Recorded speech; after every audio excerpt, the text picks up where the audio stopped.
And now, Talking Back, POV's Viewer Response Forum. Hear what people have to say about the personal impact of national politics.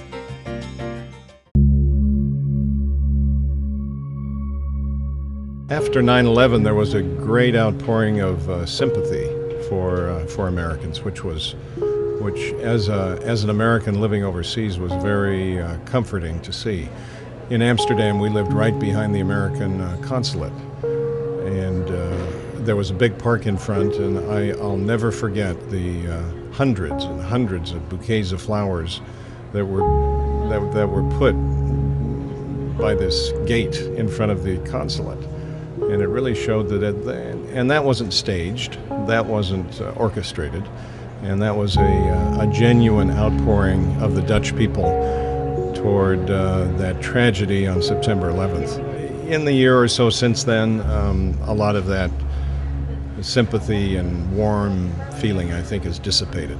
The way the United States is viewed in the rest of the world right now, I think is kind of sad, and I think it's going to be bad for us in the long run. My wife is from Burma, and whenever we think about traveling outside of the United States right now, it's kind of scary, because now you know that not only are people out there mad at us for what we've done, but they also have the moral imperative. I mean, in this particular case, we were wrong. I think that we needed to go there. It needed to happen. I believe it was right that we were there. Since we are there, regardless of whether it was right or wrong, we are there, and we need to support our troops and be united as a country, be united as Americans, and support what our Commander-in-Chief is doing. When you're unified, it's very difficult for another country to tear you down. You have a united front. And I think that makes America stronger. I do support the war. I think it's a good thing to longer term in that area of the world that's so difficult to have democracy, to try to get democracy, and to try to push our values and our institutions. Instability is never a good thing, and I think the Saddam Hussein regime was not good for the people. But I think we underestimated how difficult the occupation and the changes are going to be. We don't fight to bring other people democracy. We use that as an excuse. That's something you tell the public, and we're really fighting, for the gain of a few wealthy individuals. I don't think that we have the Iraqis' best interests in mind, and I think that's why they're fighting back at us. A lot of my friends travel. They travel to Italy, Spain, whatnot, and they're saying that going down there, they don't even feel proud saying that they're Americans. They try to actually hide it. Got many friends saying that, oh, I go down there, I'm gonna say I'm from Canada, or just because everyone's looking down on us right now. I'm glad I live in this country, and I read in this book one time when they talked about how nobody's really waving a flag around saying that we are number two. And there's a reason this country is the way it is, and that we have the rights that we have, and then we have the luxury to have the problems that we bitch about in this country.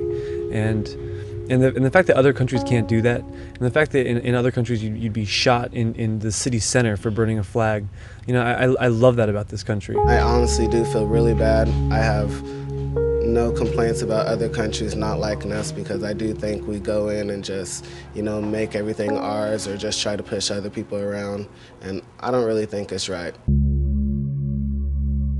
It's hard to look back and, just go, I told you so, and politically you don't want to do that, but you also want to make sure that the people who made those decisions, who had, I hope, better information than I had, I just had what was publicly accessible, are held responsible for what they've done. And in this country, hopefully that being held accountable is during the election.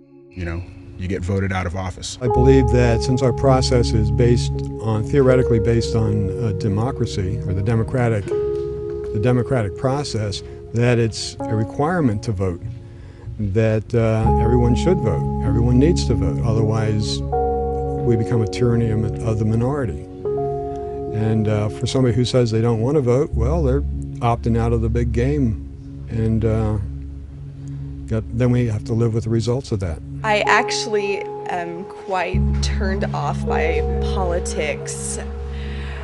I feel a lot of lip service. I feel a lot of lying and just people saying what people think they want things said or how they want it said.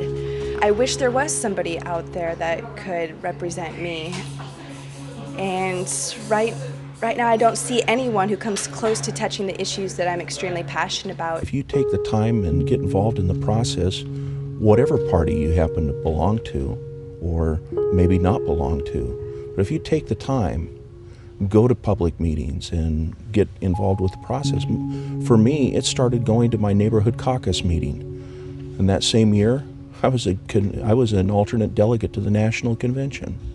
It's amazing, but only in America do things like that happen. As a German, I hope we have learned quite a few things after what we have done in this last century. And so I feel very strong about certain issues like participation and democracy in the real sense of the word, in the deep sense of the word. I keep thinking maybe I need to get involved, politically in some of those issues. I always say we should all be in the streets and fighting for that, but I have not found an answer how we're going to succeed. I think the moment is now. There is really, in a sense, no time for postponing it. It doesn't have to take more because the situation is very serious. Right now, it doesn't have to get much worse. I'm definitely going to vote. I think it's extremely important at this point, at least to show, I think that your vote, even if the candidate that you choose isn't elected, it shows that that's one more person that felt that strongly about that person's issues, that it can shape public policy, perhaps. What makes America unique is that we believe our rights are inherent. They're God-given. They're not rights that come from the government.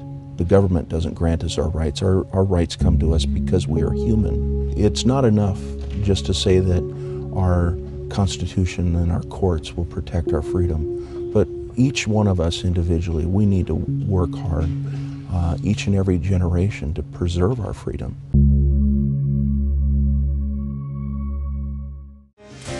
Special thanks to all the people who shared their points of view. Thanks for watching, and stay tuned for future Talking Back programs.